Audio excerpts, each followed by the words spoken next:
Okay. सो अभी जो है हम यहाँ पे बात करने वाले हैं लेक्चर 2.2 के, जिसकी हेडिंग है एफिशिएंसी ऑफ एनकोडिंग। यहाँ पे एफिशिएंसी का मतलब तो वही है, यानी कि जो है किस चीज़ की कितनी क्षमता होती है। और एनकोडिंग का मतलब यहाँ पे हो जाएगा जैसे कि आप अपना जो है ना कंप्यूटर में आप कोड करते हो, ठीक है। वो कोड कंप्यूटर को समझ जब आएगा तभी तो वो जो है काम करेगा। तो अपना जो है ना क्योंकि कंप्यूटर जो है ना हमारी 0 और 1 के बाद समझता है, तो हमारा जो है ना ये कोड जो ट्रांसलेट इसमें होता है, आप इसे जो है ना एनकोडिंग कह सकते हैं। हम आपके जो कोड है वो कंप्यूटर को एनकोड करता है, ठीक है। हमारा जो है ना इंटरप्रिटेशन होता है जो, तो एनकोडिंग का वही मतलब इसमें जाना यहाँ पे हो जाएगा। Okay. So most common language on web, यहाँ पे जो है ना जो अभी आज के टाइम पे जो सबसे ज़्यादा मोस्ट कॉमन लैंग्वेज है वो इंग्लिश है, ठीक है। अभी तो इंग्लिश ही है, जैसे कि आप ज़्यादातर जो कोडिंग आप करते हो तो इंग्लिश में जो है ना वो होती है, ठीक है। We should all character be represented with same number of bits. क्या मतलब जो है ना ये यहाँ पे एक इंटरेस्टिंग चीज़ है कि जो हमारे जितने भी जो कैरेक्टर्स है, यानी कि ए है, बी है, सी है, डब्ल्यू हो जाता है यहाँ पर, जेड हो जाता है यहाँ पर, क्या जितने भी हमारे जो कैरेक्टर है क्या same number of bit use करते हैं? क्या एक जो हमारा ये ए है ये 7 बिट यूज़ कर रहा है, ठीक है। तो क्या बी भी हमारा जो है ना 7 यूज़ करेगा? ऐसा बिल्कुल नहीं है। हर जो कैरेक्टर होता है वो अपने जो है ना एफिशिएंसी के हिसाब से अपना जो है ना बिट को जो है ना कंज्यूम करेगा, ठीक है। एफिशिएंसी वही चीज़ है, मतलब यहाँ पे जो है ना मैं इसके लास्ट पे चला जाता हूँ। ओके, सेकंड लाइन है। Okay. Okay, so I think ये जो है ना यहाँ पे लास्ट है, ठीक है। यहाँ पे जो है ना ये एग्जाम्पल में देखते हैं इसमें जो है क्या है।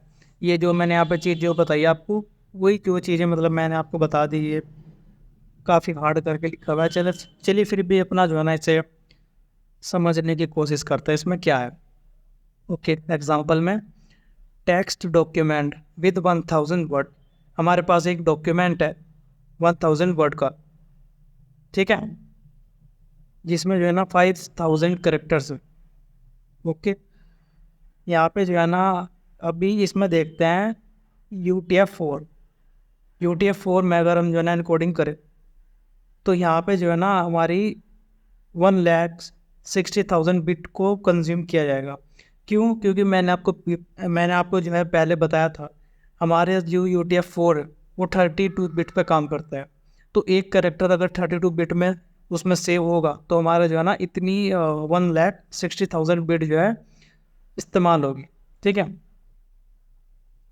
यहाँ पे जो है अगर हम बात करें एस्की एनकोडिंग, तो यहाँ पे 8 बिट अगर जो है ये यूज़ करेगा तो हम जो है ना यहाँ पे 5,000 करेक्टर्स के लिए तो यहाँ पे 40,000 जो बिट है वो कंज्यूम होगी। क्योंकि अभी ये अगर आप इन दोनों को कंपेयर करो ना तो एक्सी जो है ना मच बेटर, ठीक है। और यहाँ पे अगर बात करें 7 bit ASCII efficiency for English, यहाँ पे जो है ना मैं आपको जो है ना पहले बताया भी था, यहाँ पे जो है ना जो एक्सी जो है वो 7 बिट पे काम करती है। लेकिन सिर्फ कुछ कैरेक्टर ऐसे होते हैं जो कि 8 बिट में सेव होते हैं। लेकिन अगर हम 7 बिट ही लगाए यहाँ पे तो तकरीबन जो है ना हमारा 32,000 बिट जो है ना लगेगी इसमें। Okay, minimum needed to encoding just A to Z numbers and okay numbers and some special characters would fit in 6 bit. यहाँ पे वही है हमारा जो है ना जो कुछ हमारे जो नंबर है वो हमारा जो स्मॉल में जो कुछ होता है ये, तो ये जो है ना 6 बिट लेते हैं, तो उसके हिसाब से जो है ना हमारे 30,000 जो बिट है कंज्यूम हो, ठीक है। नेक्स्ट देखते हैं optimal encoding based on frequency of occurrence. यहाँ पे जो है ना फ्रिक्वेंसी के हिसाब से इसमें सेव करने के लिए कहा गया है। जैसे कि हमारा ई है, इज मोस्ट कॉमन लेटर, ई जो है ना हमारा मोस्ट कॉमन है, और उसके बाद जो है ना ये भी कुछ करेक्टर्स है, ठीक है।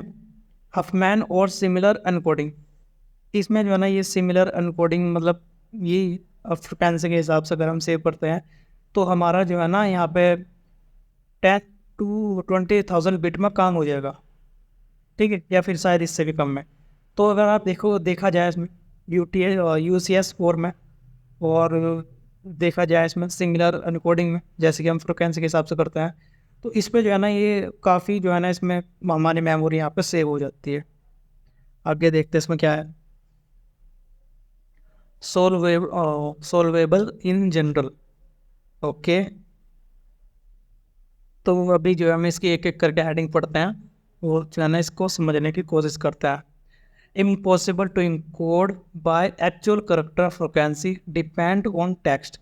हाँ भाई, बिल्कुल सही है, क्योंकि हम जो है ना किसी भी करेक्टर जो है ना उसकी कितनी फ्रिक्वेंसी है टेक्स्ट में, तो हम जो है ना हम जो है ना इम्पॉसिबल है कि हम जो है ना उसे इनकोड कर सके, क्योंकि पता ही नहीं हमें जो है ना किस हमारी जो डॉक्यूमेंट है, ठीक है, उसमें जो है ना ए की क्वांटिटी कितनी है पता ही नहीं हम, ठीक है। Just use compression method like zip. हाँ, हम जो है ना उसे कंप्रेस कर सकते हैं, ठीक है। कंप्रेस आपने जो है फोटो के साथ देखा हो, जैसे कि कोई फोटो 300 KB में है, आप उसे कंप्रेस कर देते हैं बिना उसकी क्वालिटी ख़राब करे, तो हम जो है ना कंप्रेस को कर सकते हैं। जिप फाइल को जब आप कन्वर्ट करते हो किसी भी डॉक्यूमेंट में, तो एक तरह से वो जो है ना कंप्रेस हो जाती है टेक्स्ट डॉक्यूमेंट वो। Okay, but can encoding be a good half way point, यानी कि जो है हमारा जो एनकोडिंग है, क्या वो यहाँ पे जो है ना गुड हाफ वे पॉइंट एक क्वेश्चन है, ठीक है। मतलब बेसिकली वही मतलब है, जो है ना हमारा जो है ना कुछ मेमोरी सेव करने की जो है ज़रूरत है, हम जो है कोशिश कर रहे हैं किस तरह से हम जो है ना कम बिट में अपने जो टेक्स्ट है कैरेक्टर्स है हम उन्हें जो है ना सेव करा सके। एग्जाम्पल में देखते हैं यहाँ पे क्या कहा गया है। Use 1 byte for most common alphabet. Okay, हमारा जो है ना जो मोस्ट कॉमन अल्फ़ाबेट है हम उसके लिए 1 बाइट जो है यूज़ करें। 1 बाइट यानी कि जो है ना 1 बाइट यानी कि जो है ना 6 बिट, ठीक है। Group others according to frequency have prefix codes to indicate. Okay, so हम जो है ना यहाँ पे ग्रुप अपना जो है ना बना लेते हैं, उसमें group other according to frequency बना देते हैं, हैव प्रीफिक्स कोड। ओ प्रीफिक्स कोड, जैसे ये प्रीफिक्स यहाँ पे जो है कोडिंग आ चुकी है, प्रीफिक्स कोडिंग। ओके, इसमें जो है ना देखने की कोशिश करते हैं इसमें क्या चीज़ है ये, कि 1 बाइट, यहाँ पे 1 बाइट जैसे कि मैंने आपको बताया भी था, 1 बाइट इक्वल होती है 8 बिट्स के, ठीक है। यहाँ पे जो है ना 1 बिट का यूज़ हुआ है, यहाँ पे 2 बिट का, यहाँ पे जो है ना आपकी 3 हो जाएगी, 4 5, सॉरी 5 नहीं है, 4 तक ये। ओके, 1 2 3 4, यहाँ पे जो है ना 4 आपके जो है इसमें एग्जांपल कुछ दिए गए हैं। अगर हम यहाँ पे कुछ अपना जो है ना कैरेक्टर अपना सेव करते हैं यहाँ पे, तो आपको जो है ना 7 जो बिट है वो जो है ना आपके फ्री रह जाएगी। उसी तरह से अपना जो है ना यहाँ पे ये कैरेक्टर जो है ना कुछ अपनी यहाँ पे सेव करेंगे, तो आपको जो है ना ये बिट जो है ना आपकी सेव हो जाएगी, ये आपके जो है ना इतनी बिट जो है ना ये सेव हो जाएगी। Maximum expression Unicode value, hex value यहाँ पे दी गई है। ओके, आप जो है ना इसे स्किप कर लीजिए, कुछ नहीं है। ओके, यहाँ पे जो है ना ये एग्जांपल ये दी गई, ये मतलब जो है ना यहाँ पे अच्छे से समझाया गया है। यहाँ पे कोड पॉइंट हो गए, यहाँ पे जो है ना ये 4 कैरेक्टर दिए गए हैं, यहाँ पे ए है, और जो है ना यहाँ पे ये 3 कैरेक्टर जो है ना कुछ और है, किसी और जो है लैंग्वेज के है, ठीक है। यहाँ पे जो है ना ये 3 इसमें जो है ना UTF-8 जो अभी के लिए जो हम यूज़ करते हैं, ये जो है ना आपके लिए अपना समझने मतलब बस पता होना चाहिए। आप जो है यूज़ करते हैं, आपको इसका पता भी नहीं चलेगा कि आप जो है इसका यूज़ करते हैं, लेकिन जो है इसका यूज़ होता है अभी भी वेब डेवलपमेंट में, जैसे कि मैंने आपको लेक्चर में पहले बताया भी था, UTF-8 जो है ना हम यूज़ करते हैं। ओके, सो अगर हम जो है ना इसमें अपना कोई कोड जो है, मतलब हम जो है ना इसमें सेव करते हैं ए में, तो ए की जो मतलब इसमें जो है ना वो इस तरह से जो है ना सेव हो जाएगी। हमारा जो है ना इसमें जो कोई भी जो बिट है हमारी इस तरह से वेस्ट नहीं होगी, जैसे यहाँ पे जो है ना हो रहा था, हमारा जो है ना ये हो जाएगा, और जो बिट बचेगी उसमें जो है ना जो अदर कैरेक्टर होगा उसमें लग जाएगी। लेकिन UTF-16 में ऐसा नहीं है। UTF-16 में जो है ना हमारा अगर ए है, जो अपना जो है ना यहाँ पे जो सेव हो जाएगा वो, उसके लिए भी फिर अपना जो है ना ये हमारा जो है ना मेमोरी खाली बच जाएगी। लेकिन हमारा जो है ना ये जो कुछ कैरेक्टर्स वो अलग होते हैं, अगर आप ये करेक्टर अगर आप यहाँ पे सेव करोगे ना तो पूरी बिट लेगा इसके लिए। यहाँ पे ये पूरी बिट ले रहा है, ये पूरी बिट ले रहा है, लेकिन अपना जो है ना ये जो UTF-8 है, तो अपना जो है ना जो कम बिट वाला जो करेक्टर होगा ना वो उसके लिए जो है ना कम ये बिट लेगा इस तरह से। वैसे जो है ना यहाँ पे देखने से पता चल भी रहा है। तो आप UTF-32 का यूज़ करते हैं ना तो आपके जो है ना मेमोरी तो पूरी 10 GB पड़ी है यहाँ पर उसकी हर चीज़ की। ओके, यहाँ पे जो है ना ये लास्ट पेज है आपका। UTF-8 use in web development, मैंने यहाँ पे जो है ना लिख भी रखा है ये। Okay, so use 8 bit for most common characters S की सबसेट, यानी कि जो हमारा जो मोस्ट कॉमन है उसके लिए 8 बिट यूज़ करते हैं। Oval access document are automatically UTF-8। हाँ, ये जो है ना यहाँ पे कह रहे हैं कि हमारे जितने भी जो है ना डॉक्यूमेंट है वो सब जो है ना UTF-8 पे जो है ना काम करते हैं। All other character can be encoded based on prefix string. Most difficult text processor हाँ वही है, मतलब जो है ना इसमें कुछ इतना खास नहीं है। मोस्ट कॉमन एनकोडिंग इन यूज़, मतलब ये आज के जो टाइम में जो है ना UTF-8 यूज़ करते हैं, बात खत्म। इसके जो है ना कुछ क्वेश्चन वगैरह देखते हैं अपना जो है ना, जो चीज़ जो है ना यहाँ पे आपकी नहीं समझ आएगी तो क्वेश्चन में जो है ना क्लियर हो जाएगी। मैं यहाँ पे इसके कुछ क्वेश्चन ऐड करता हूँ, फिर जो है ना वीडियो को कंटिन्यू करता। मैंने जो है ना मैंने जो है ना लेक्चर 2.2 के कुछ क्वेश्चन जो है इसमें ऐड ले लिए हैं। यहाँ पे फर्स्ट क्वेश्चन देखते हैं, इसमें जो है ना क्या कहा गया है। How many characters can be encoded in UCS2। UCS2 में जैसे मैंने आपको बताया था, UCS2 में हमारा जो है ना 16 बिट जो है ना यूज़ होती है, यानी कि 2 बाइट। ठीक है, 2 बाइट्स जो ना यूज़ होती है। ओके, यहाँ पे लेकिन कहा कि ओके यहाँ पे ये इसका जो है राइट ऑप्शन हो जाएगा। मैंने आपको बताया था 65,000 जो है ना कुछ अपना वो करेक्टर जो है ना सेव कर सकता था। तो आप जो है ना इसकी पावर निकालोगे ना, मतलब वही आंसर आएगा जो कि उसका है। ठीक है, यहाँ पे जो है ना सेकंड क्वेश्चन देख लेते क्या है। How many characters can be encoded using 3 bits. यहाँ पे कहा गया है अगर आपके पास 3 बिट है, बिट लगा देते हैं 1 2 3, ये 3 बिट्स है। आप जो है ना इसमें कितने जो है करेक्टर जो है ना एनकोड कर सकते हो। हम जो है ना इसमें 8 करेक्टर हम जो है ना एनकोड कर सकते हैं, जैसे कि 0 0 0 हो गया, 1 1 1 हो गया, और उसी तरह से मतलब जो है ना ये एक्सेट्रा 8 जो है ना इसके जो है ना बनेंगे। ओके, क्वेश्चन नंबर 3 यहाँ पे फिर से देखते हैं क्या है। How many characters can be represented using original 7 bit ASCII। Okay, तो यहाँ पे जो है ना ओरिजिनल 7 बिट एक्सी में यहाँ पे 128 करेक्टर है। अगर आपने जो है ना पीछे लेक्चर देखा हो तो ये चीज़ तो मतलब आपको कॉमन है, पता ही होनी चाहिए। What is the ASCII decimal value of upper case alphabet. 65 है, काफ़ी बार इसमें जो है ना पीछे आ भी गई है।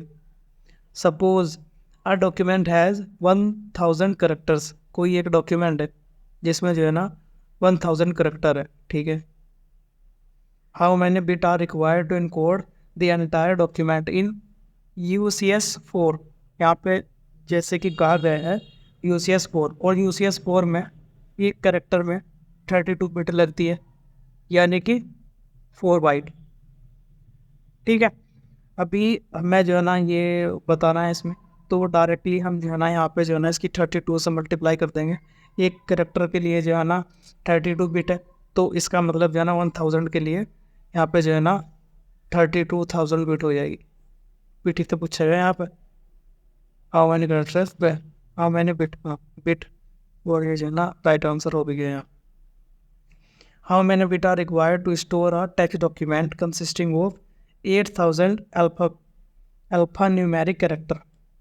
ठीक है, हाउ मैनी बिट, यहाँ से भी जो है ना बिट पूछी गई है। Bit required to store text document consisting of 8000 alpha numeric character. ठीक है, जहाँ पे जो है ना हमारा A to Z और जो है ना 0 to 9 यूजिंग 8 बिट ASCII। ठीक है, 8000 में जो है ना अगर हम जो है उसे देखें कि अपना जो है ना 8 बिट में अपना जो आप डायरेक्टली वैसे जो है ना 8 और जो है ना इसकी जो है ना 8,000 से 8,000 से आप मल्टीप्लाई कर दोगे ना तो आपका आंसर आ जाएगा। क्यों? क्योंकि आपका जो है ना इसमें एक बिट है, जैसे कि यहाँ पे कहा गया है 8,000 आपके जो है ना अल्फा न्यूमेरिक आपके करेक्टर है, और यहाँ पे 8 बिट जो है ना डायरेक्टली कही गई है, तो एक के लिए जो है ना यहाँ पे 8 है, तो 8,000 के जो है ना आप 8 से मल्टीप्लाई कर दोगे ना तो आपके पास जो है ना आंसर आ जाएगा। देखते हैं इसका जो है ना कितना आंसर आया है यहाँ पे। ये मैंने जो है ना उसकी वैल्यू यहाँ पे जो है ना निकाल के रखी थी। ठीक है, आप जो है ना यहाँ से देख लो 8 एंड देन 8,000, यहाँ पे जो है ना आपका आंसर आ रहा है बिल्कुल राइट, 64,000 बिट। ठीक है, आपका जो है ना यहाँ पे ये क्वेश्चन जो है ख़त्म हो चुके हैं, और मैं जो है आपके लिए कोशिश करूँगा कि जल्दी से जल्दी मैं लेक्चर 2.3 लाऊँ, और जो है ना आपको जो है ना यहाँ पे बड़ी आसानी से सब समझा दूँ। और जो है ना अभी जो इम्पोर्टेंट जो चीज़ है आपकी अभी चलने वाली है, जैसे कि आपके जो है ना लैब असाइनमेंट भी आएंगे, वो जो है ना आप इसी के बेस पर आएंगे, तो आप आगे जाके इसमें जो है ना कुछ पाइथन के कंसेप्ट भी आएंगे, वो जो है ना मैं आपको अच्छे से समझा दूँगा उसमें। और ये जो है ना लेक्चर यहाँ पर ख़त्म होता है, और नेक्स्ट वीडियो हम शुरू करेंगे लेक्चर 2.3। ओके।